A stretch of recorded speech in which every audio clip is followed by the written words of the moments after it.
Avis vascular centre మన దేశంలోనే the best varicose veins hospitals.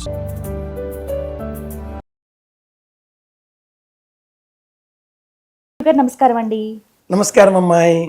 ఎలా ఉన్నారండి? బాగున్నాను తల్లి. చాలా సంతోషం. ఎప్పుడూ నవ్వుతూ పలకరించే ఆ పలకరింపు కోసమే చూస్తూ ఉంటాం. చాలా చక్కగా మాకు ఉన్నటువంటి సందేహాల్ని చాలా నెమ్మదిగా వాటిని నివారిస్తూ మాకున్నటువంటి సందేహాల్ని కొత్త కొత్త అవేర్నెస్ కూడా తీసుకొస్తూ ఉంటారు, ఒక అవగాహన. ఇందులో భాగంగా శ్రావణ మాసం. అవునమ్మా. నేను ఇదే ప్లేస్లో కూర్చుని చాలామంది అతిథులతో పెద్దవాళ్లతోటి వ్రతం ఎలా ఆచరించాలి, ఎలా చేసుకోవాలి, ఎటువంటివి చేస్తే లక్ష్మీప్రదం, ఇవన్నీ మాట్లాడుతుంటాం. కానీ మిమ్మల్ని అడగాలనుకున్నటువంటి ప్రశ్న, అసలైన లక్ష్మీ తత్వం అంటే ఏంటి? ఏం నేర్చుకోవాలి లక్ష్మీ అమ్మవారి నుంచి?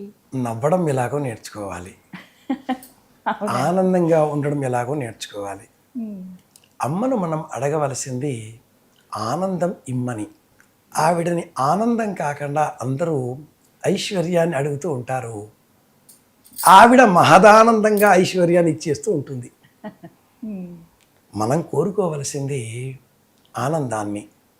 లక్ష్మి అన్న ఆ శబ్దాన్ని మనం చూసినట్లయితే లక్ష్యార్థే, లక్షణార్థే, రోచ్యార్థే అని మనకు వ్యుత్పత్తి పదకోశం తెలియజేస్తుంది. లక్షణం ఏమిటి? సలక్షణంగా మనం కనిపించడం అంటూ ఉంటారు. సలక్షణం అంటే ఒక మహిళ వ్రతం చేసుకునే సమయంలో సలక్షణంగా అంటే అమ్మవారు ఎలా అలంకరించుకుంటున్నామో అలా ఉండడం సలక్షణం.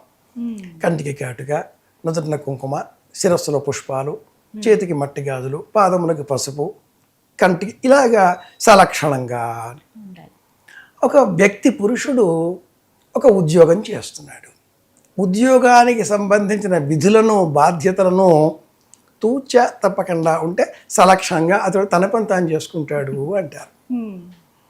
ఒక పోలీసు వాడు కావచ్చు, ఒక జడ్జి కావచ్చు, ఎవరి బాధ్యతలకు తగినట్టుగా వారు వేషభూషలతో, భాషలతో పాటుగా వ్యవహార సరళి కూడా అంతే సౌమ్యంగా ఉన్నట్లయితే సలక్షణంగా ఉన్నాడు అబ్బాయి, ఇక్కడికి అమ్మాయి నుంచి వివాహం చేయవచ్చు అంటూ ఉంటారు.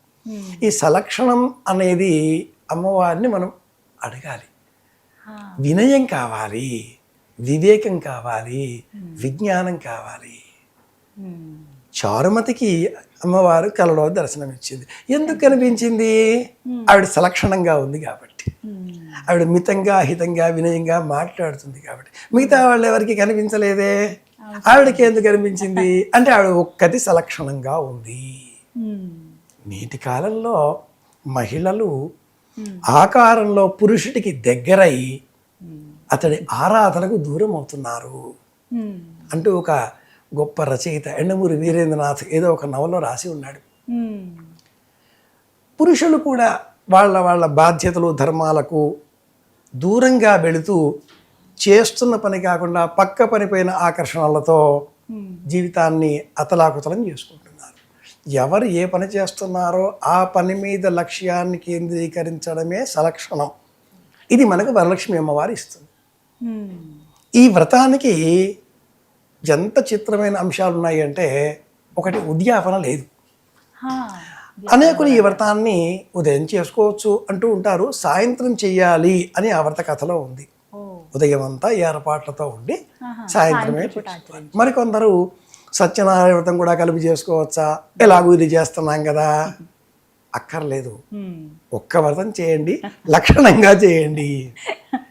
9 పూర్ణాలు నివేదనగానా, 21 పూర్ణాలు నివేదనగానా, ఇలా అన్ని చిన్న చిన్న వాటిని దేహం ఉన్నంతకాలం సందేహం.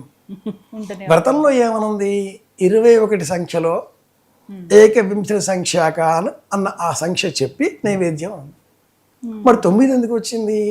తోరాల పేరిట వచ్చింది. తోరం అంటే రక్షించేది. అసలు ఈ వ్రతం మొత్తం మీద ఉన్న అద్భుతమైనటువంటి, అతి రహస్యమైన, నిగూఢమైనటువంటి ధర్మం, లక్ష్మీ తత్వం ఏమిటి అంటే ఈ 9 పేర్లు. ఎవరు దీని మీద దృష్టి పెట్టరు. కమలాయై నమః ప్రథమ గ్రంథిం పూజయామి, రమాయై నమః ద్వితీయ గ్రంథిం పూజయామి, లోకమాత్రే నమః తృతీయ గ్రంథిం పూజయామి, విశ్వసాక్షిణ్యై నమః చతుర్థ గ్రంథిం. 9 పేర్లు ఉన్నాయి. ఈ పేర్లు ఎంత గొప్పవి అంటే, ఈ 9ని మనం స్మరించడంతో అమ్మవారు 9 విధములైన ఆనందములను మనకు అనుగ్రహిస్తుంది. ఇది ముఖ్యం. శరీరానికి లభించేది సుఖం. కూర్చున్నాను నాయన, చక్కటి ఏసీ వాతావరణం బ్రహ్మాండంగా ఉంది, శరీరానికి సుఖం కలుగుతుంది. కాసేపు అయ్యాక చల్లగా అయిపోయింది, కాస్త 22 చేస్తారా అంటారు, 20 చేస్తారా, 25 చేస్తారా. శరీరం పరిస్థితిని ఎప్పుడు మార్చుకుంటూ ఉంటుంది. మనస్సుకు కలిగేది సంతోషం. ఇది 2వ స్టేజీ, లెవెల్ పెరిగిపోయింది. అమ్మవారు మనకు మొదటి 3, 2వ 3, చివరి 3. ఈ 2వ 3లో సంతోషం ఉంటుంది. సంతోషం మనస్సుకి. ఆ నైవేద్యాలు అవి తినేస్తే, ఓ మంచి పట్టు చీర కట్టుకుంటే, 2 కమ్మలు కొత్తవి తెచ్చుకొని అమ్మవారికి అండి అని చెప్పి ఓ లక్ష్మీ బిళ్ళ గత సంవత్సరం చేసింది ఈసారి మళ్ళీ పెట్టకూడదు, కొత్త బిళ్ళ కొనుక్కురండి అని 10 సంవత్సరం భర్తని ఓ గ్రాము బంగారం అన్నా కొనుక్కురండి అని చెప్పేసి మెళ్ళో వేసుకుంటే, ఓ 10 ఏళ్లకి 10 బిళ్ళలు, అంటే పెళ్ళై 10 ఏళ్ళు అయిందా అని గుర్తుపెట్టుకోవడానికో, లేదా హోతులం బంగారం జమ చేసుకోవడానికో అనేక కారణాలు ఉంటాయి. ఇదంతా మనస్సుకి సంతోషం కదా. సో శరీరానికి కలిగేది సుఖం, మనస్సుకు కలిగేది సంతోషం. ఈ 2 దాటిన తర్వాత ఉండేది స ఏకో బ్రహ్మణ ఆనంద సయశ్చాయం పురుషే యశ్చాసావాదిత్య. వేదంలో ఎవరికైతే ఆశిష్ఠుడు, దృఢిష్ఠుడు, బలిష్ఠుడు, సమస్తమైనటువంటి బలాలు తెలిసిపోయి ఉంటాడో, సమస్తమైన సంపదలు కలిగి ఉంటాడో, అతడికి కలిగే ఆనందం మానుషానందం అని మొదలుపెట్టి, ఆ తర్వాత బృహస్పతి ఆనందము, ఇంద్ర ఆనందము, 12 ఆనందాలు అయిన తర్వాత చివరిగా వచ్చేది బ్రహ్మానందము అంటాడు. కవి సమ్రాట్ విశ్వనాథ సత్యనారాయణ గారు కావ్యానందం అనే ఒక పుస్తకం చెప్పారు. వరలక్ష్మీదేవికి కావ్యానందానికి సంతోషం సంబంధం ఏమిటండి అంటే, యథారథే కుళీరస్థౌ మాసేచ శ్రావణే తథాహ అని ఈ వ్రతకల్పం భవిష్యత్ ఏదైతే కథ చెప్పబడిందో ఆ పురాణంలో వరలక్ష్మి వ్రతం గురించి చేసిన ప్రస్తావనలో వ్రత చూడామణి అనే గ్రంథంలో ప్రత్యేకంగా చెబుతారు. కర్కాటకంలో సూర్య సంచారం ఉన్న మాసంలో ఈ వ్రతం చేసుకోవాలి. కర్కాటకంలో సూర్య సంచారం సగభాగం ఆషాఢ మాసంలో, సగభాగం శ్రావణ మాసంలో ఉంటుంది. కాబట్టి శ్రావణ మాసంలో చేసుకుంటే ఇంకా ప్రత్యేకం కనుక పౌర్ణమికి ముందుగా వచ్చే ఏదైనా ఒక వారం, 2వది అని ఫిక్స్ కాదు, 1 కూడా చేసుకోవచ్చు. ఎందుకని యథా రవే కుళీరస్థౌ, కర్కాటక రాశిలో సూర్య సంచారం ఉన్న కాలం. ఎందుకు ఇంత ప్రత్యేకత? కర్కాటకానికి చంద్రుడు అధిపతి, సూర్యుడు సింహరాశికి అధిపతి. ఈ రాశి చక్రంలో అన్ని గ్రహాలకి 2 ఆధిపత్యాలు ఉంటాయి. బుధుడు ఉన్నాడు అనుకుందాం, ఆయనకి మిథునం కన్య, శుక్రుడు ఉన్నాడు వృషభం తుల, కుజుడు ఉన్నాడు మేషం వృశ్చికం, గురువు ఉన్నాడు మీనం ధనుస్సు, శనైశ్చరుడు ఉన్నాడు కుంభం, అలాగే మకరం. ఈ 5ంటికి 2 ఆధిపత్యాలు ఇచ్చిన జ్యోతిర్విద్వాంసులు జ్యోతిర్వేదం చంద్రుడికి 1, సూర్యుడి 1 ఇచ్చింది. ఎందుకని? చంద్రుడు మనస్సును నియంత్రించే దైవం, సూర్యుడు శరీరాన్ని. ఇప్పుడు త్రికరణ శుద్ధిగా వ్రతం చేయాలి కదా. అలాంటప్పుడు చంద్రుడు సూర్యుడు ఒకచోట ఉన్నప్పుడు మన శరీరాన్ని కూడా మాటని కూడా అందులో లీనం చేసి చెబితే అప్పుడు అది త్రికరణ శుద్ధిగా అవుతుంది. అలాంటి కాలం కాబట్టి వ్రతం చేయండి అన్నారు. శ్రవణ నక్షత్రానికి శ్రీమన్నారాయణమూర్తి నక్షత్రం అని చెప్పుకుంటూ ఉంటాం. వెంకటేశ్వర స్వామి వారి దర్శనం ఇచ్చారు. ఈ మాసం శ్రావణ మాసం. కర్కాటకానికి ఈ శ్రావణానికి సంబంధించిన మకర రాశి 180 డిగ్రీలలో ఉంటుంది. ఇది రహస్యం.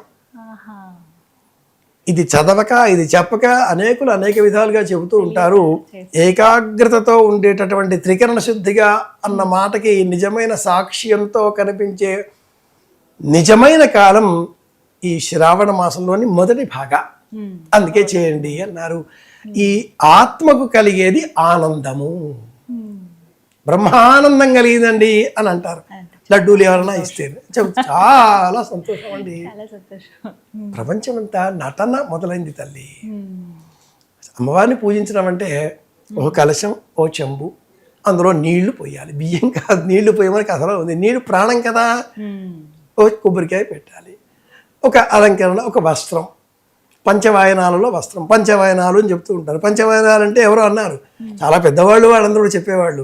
5 ముత్తైదులకే ఇవ్వాలి, ఇంట్లోని వాళ్ళు కాకుండా బయటి వాళ్ళకి ఇస్తేనే లెక్క. పంచవాయనాలు అంటే ఏమిటి, ఇలా చాలా చెప్తూ వచ్చారు. ఆ వ్రత కథ ఏం చెబుతుంది భవిష్యోత్తర పురాణంలో? తమలపాకులు, వక్కలు, పువ్వులు, పళ్ళు, వస్త్రం, ఈ 5 కలుపుకుంటే పంచ వస్తువులు. వీటిని వెదురు బుట్టలో ఉంచి వాయనం ఇవ్వాలి. తెలంగాణలో చేట వాయనం అన్న పేరిట వివాహాలు నిర్వహించే సమయంలో చిన్న చిన్న చేటలు ఉంటాయి, వాటిని మొంటె అంటారు. చిన్న చేట ఎప్పుడు వాయనం ఇచ్చినా కూడా అందులో ఉంచి ఇస్తారు. మొంటె వాయనం అంటూ ఉంటారు. వెదురు బుట్ట, మనం సంకట గణపతి వ్రతం చేసిన వెదురు బుట్టలో, పళ్ళు పెట్టుకున్న వెదురు బుట్టలో, అమ్మవారిని పూజించిన వెదురు బుట్టలో. ఇల్లాలిని ఆ గృహస్థు స్వీకరించకంటే పూర్వం ఆ అమ్మాయి కన్యకామణి. ఆ కన్యకామణిని వెదురు బుట్టలో కూర్చుండబెట్టి మేనమామ గారు తీసుకువచ్చి, అబ్బాయి మహాలక్ష్మిని ఇస్తున్నానయ్యా అంటూ అర్థం చేస్తాడు. అమ్మాయి నువ్వు లక్ష్మీతత్వం అంటే నేను ఎక్కడో మొదలెట్టి అనుకోమాక. లక్ష్మి ఎవరు? ఇల్లాలు. ఇల్లాలని ఎవరైతే నిర్లక్ష్యం చేస్తాడో, ఇల్లాలని నిరాశపరుస్తాడో, దుఃఖ పెడతాడో, అందుకే మన వాళ్ళు సిరి కంట కన్నీరు ఒలికిన ఇంట ఏదో చెప్తూ ఉంటారు. అదంతా కవిత్వపరమైన భాష. బుట్టలో ఆ అమ్మాయిని పెట్టి కన్యాదాత, తల్లి తండ్రి పెంచి పోషించుకున్న 25 ఏళ్ళు మాది అని ప్రేమతో పెంచి పోషించుకున్న ఒక ప్రాణాన్ని ఆ కన్న తల్లి తాను చనిపోయేంత స్థితి అనుభవించి ఇలా పుట్టిన ఆ చిన్నారి పాపని ఇంత పెద్దగా చేసి బుట్టలో పెట్టి నీకు అందించిందే. ఇతడు ఆ అమ్మాయి నెత్తిలో పెట్టుకుని ఊరేగాలి. ఆవిడ నిజమైన వరలక్ష్మి. ఇల్లు మార్చుకొని, ఇంటి పేరు మార్చుకొని, పడుకున్న పడకకి కూడా మార్చేసుకొని, ఎవరికి ఏది చెప్పకుండా సమస్తాన్ని అర్పించి సంతానాన్ని కని నీ ఇంటి పేరుతో సంతానానికి నీకు అందించేటటువంటి ఆ తల్లి కంటే మించిన వరలక్ష్మి ఇంకెవరుంటారు? తల్లి, కూతురు, ఇల్లాలు, అక్కయ్య, చెల్లెలు, సమస్త స్త్రీగణం ఇలా ఎవరో ఒకరింటికి వరలక్ష్మిగా వెళుతున్నారు, వరలక్ష్ములుగా మారి మన ఇంటికి వస్తున్నారు. అందరూ వరలక్ష్మి ఇలా ఆలోచన చేస్తే ఈ జ్ఞానం పెంచుకోవడం కోసమే ఈ కథలో చారుమతి దేవి ఈ వ్రతాన్ని ఆచరిస్తుంది. ఇది తెలిస్తే ఆనందం, ఇది ముఖ్యం. ఇది అసలైన అర్థం. చాలా చక్కటి అవగాహన గురువు గారు. ధన్యవాదాలండి. కృష్ణార్పణం.